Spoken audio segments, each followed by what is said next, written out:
The 2021-2022 school year marks the 50th anniversary of Title IX. This landmark legislation led to a national movement that now provides opportunities for over 140,000 female student-athletes in Illinois. The opportunities for today's athletes were built on the perseverance of those athletes, coaches, administrators, and officials who came before. In this episode of Leaders and Legends, IHSA staff explores one of those experiences. Celebrating the 50th anniversary of Title IX, the IHSA presents Leaders and Legends.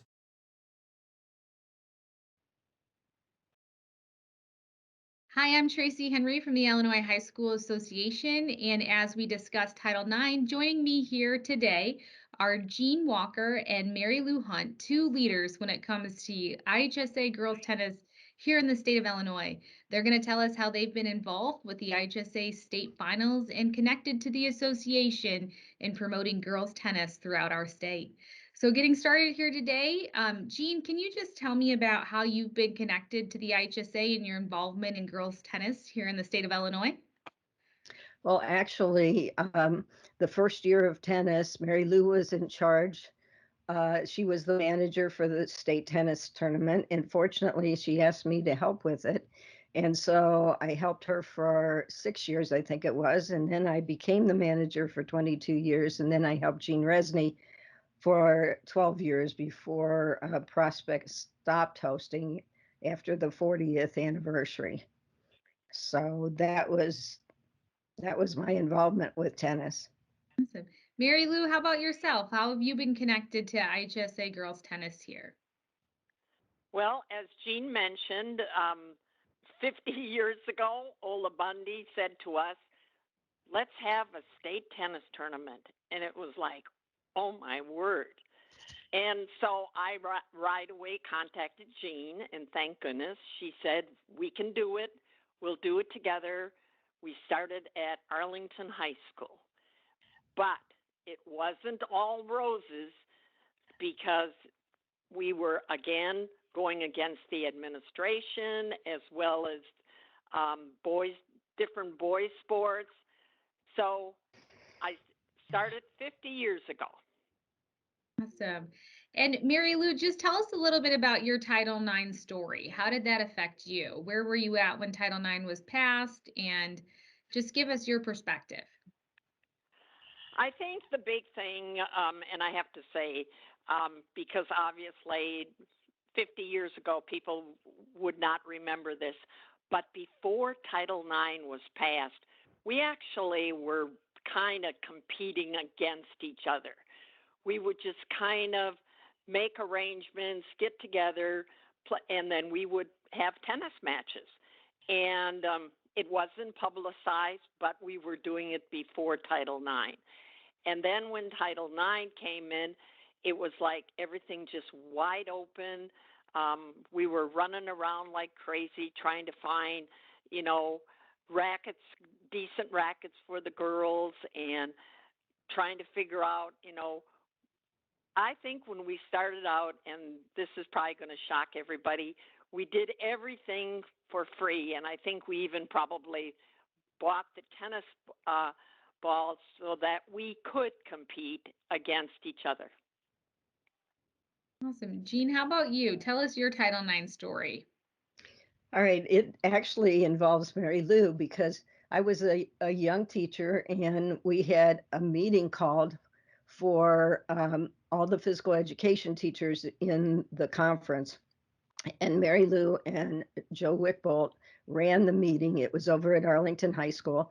And they said, Title IX is coming up in 1972. It's going to be passed real soon, and let's get a jump on it. And I think their principals were somewhat supportive of that. So I went to the meeting, and they talked about it. I'm like, wow, this is really amazing. I was just shocked. And really, Title IX changed my career. So from there on, it went into, it was very slow. It started with sports days. And with sports days, you could compete, but you could only have 4 competitions. which for basketball was four games. For volleyball, they had tournaments and they had, lots more games. But tennis actually was allowed prior to that time. Actually, I played tennis in high school, but it was a very small setting, like Mary Lou said. I think there were 8 schools around that had tennis teams, and we would go and play against them. So for tennis, it wasn't quite as big of a change as it was for the other sports. Um, Really, Title IX changed my life. I began coaching different sports and ended up basically, well, that's not important anyway. Um, and then I became the athletic director at Prospect, and it was certainly a wonderful experience. I just loved it, and that's all I can say is it went from teaching classes to teaching classes and loving coaching. So. Jean, talk about being the first athletic director as a female. Did you feel supported? Did you feel like you had respect? Did you have to earn it? What was that like? And Mary Lou had the same job over at Arlington as well. It kind of depends who you were talking to. It was important to be careful and kind of work your way in. Some people were very supportive, and others not quite so much. It was quite a change for the guys as well because they were used to having all the facilities, and then we had to work out, kind of a time schedule and so forth. So um, it was, and at that point, it was called girls sports coordinator, not athletic director. But fortunately, one of the principals changed that a little bit later on. So, Mary Lou, you know the first years too. What Jean is saying is you're right. We started out, and obviously all the women that we were working with were excellent, just wonderful people. We got along great. We were like, hey, let's go and let's do this. But then you had to be very careful. I mean, Jean knows, I worked with an athletic director that was a bachelor, and he was protecting everything for the boys and for the men.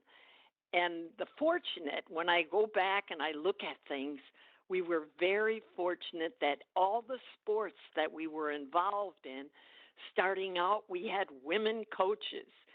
And I still believe it today that one of the men, and I'm not even going to mention his name, one of the men said, the women need to coach the girls because they understand them.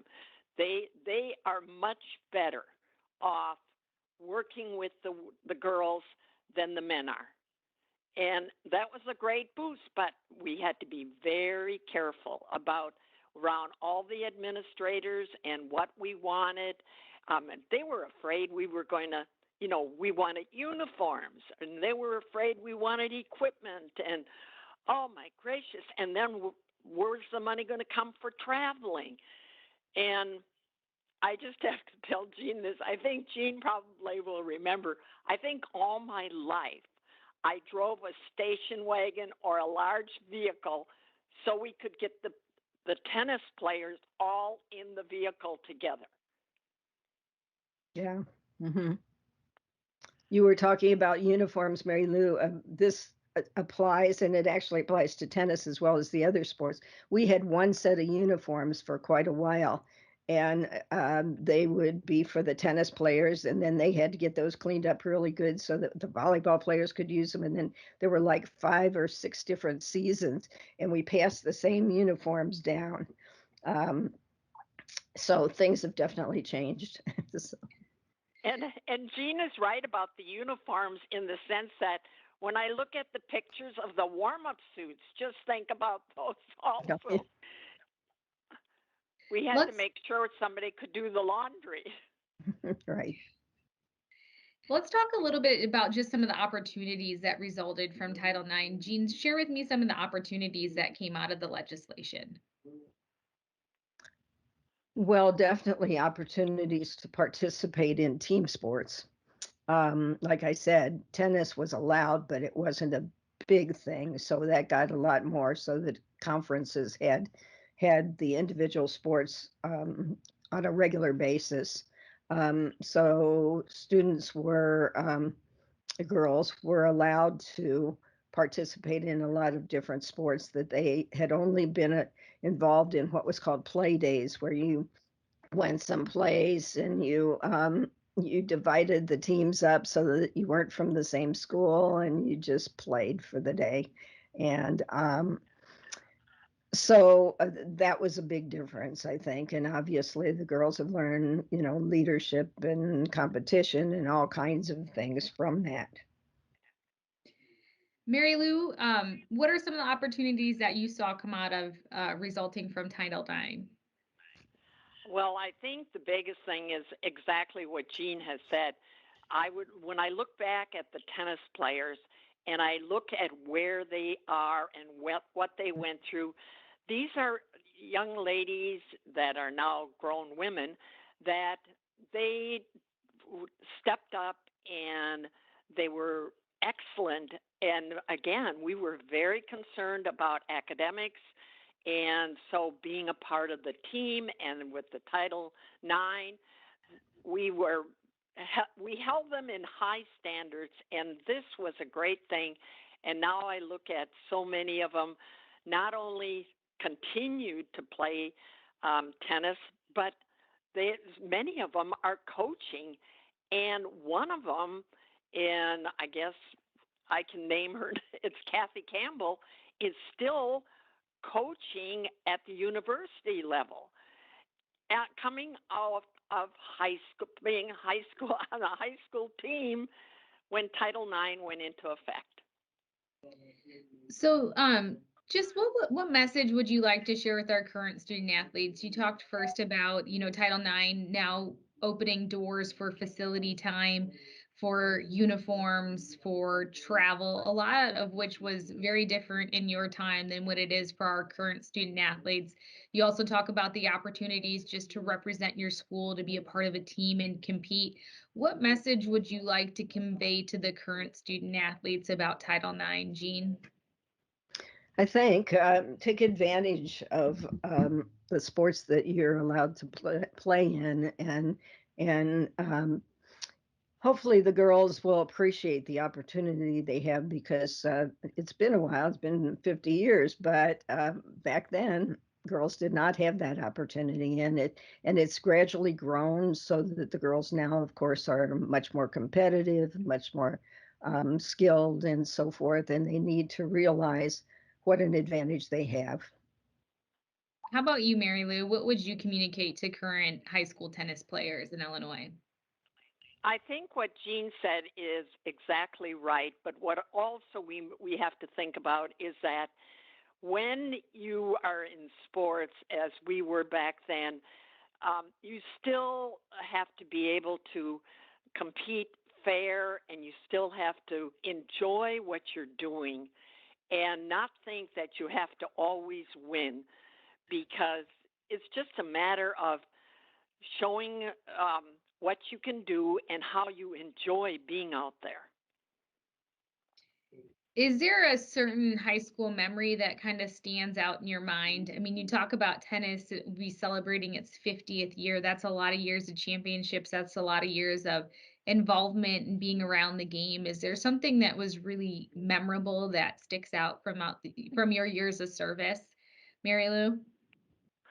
Um, Probably the first thing, and Jean will love this one, is that we always worried about if it was going to rain.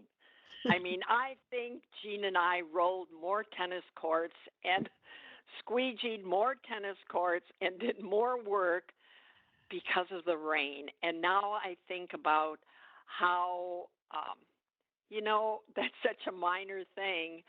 But at the same time, look at all the professional tennis players and how they have covers on the tennis courts so that they don't have to go through what we went through. Jean, how about you? Is there a memory that really comes top of mind? I guess my favorite memory is just state tennis. I mean, loved it. And and like Mary Lou said, cleaning courts, it was also pretty, it was extremely difficult, but very neat that the very first time we took the tournament indoors for the entire time, and everybody's like, that's not going to work. And we had people in LaGrange and we had people all over the place, but it worked, and that was pretty exciting. And then of course at that time they had TV that came, and I don't know if that's still, I think it was a little bit different at that point. And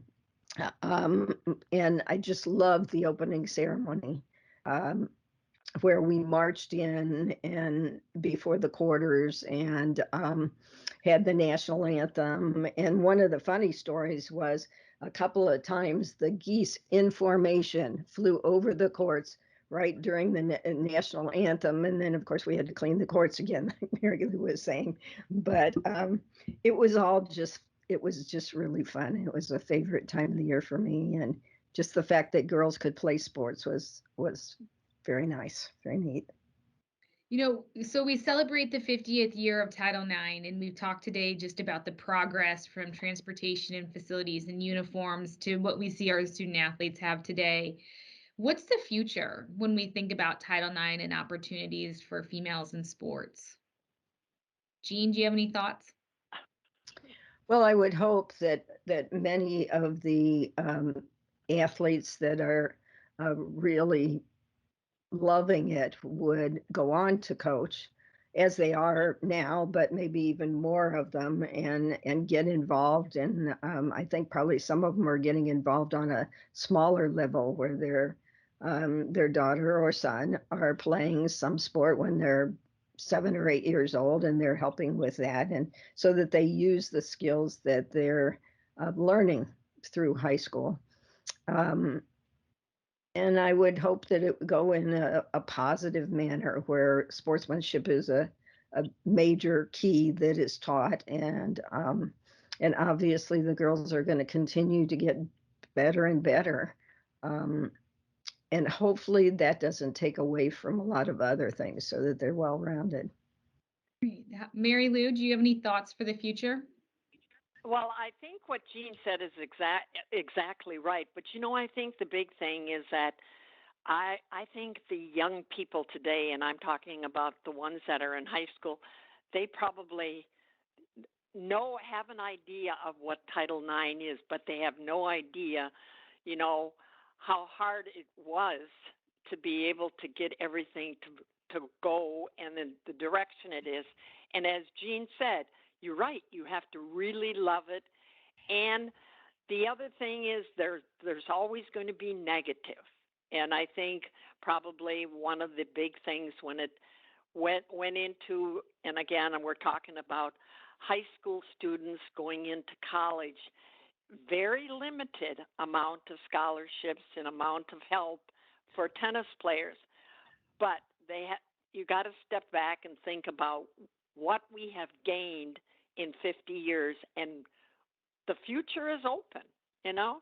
It really is, and you can't only think of yourself, but you got to think about everybody else is trying also.